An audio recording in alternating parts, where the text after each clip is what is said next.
नमस्कार। गीता को ओलटाइले त्याग हुए।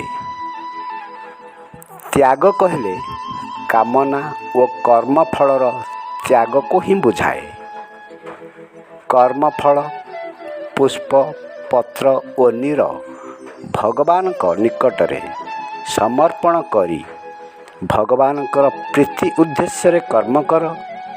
यह ही निष्काम कर्म।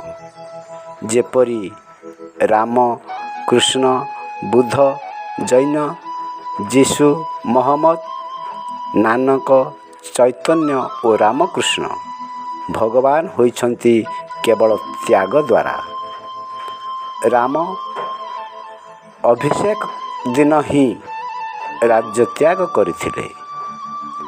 प्रजारंजन पाई स्त्री त्याग मध्य करथिले। श्रीकृष्ण जनतार कल्याण पाई दुष्ट दलन संथ पालन पाई निज भक्तर रथर चालक होई राजस्व यज्ञ रे समस्त अतिथि पादधौत करथिले। बुद्ध राजसुख त्याग करथिले। जीशु कुशबिद्ध होई मध्य भगवान का निकटरे प्रार्थना करथिले हत्याकारी को क्षमा करने। कर्म एपरी हेबा उचित जेउथिरे संसार बंधन रहिबो नाही। ता हेउछि भगवान को आशीर्वाद। रहिली। नमस्कार।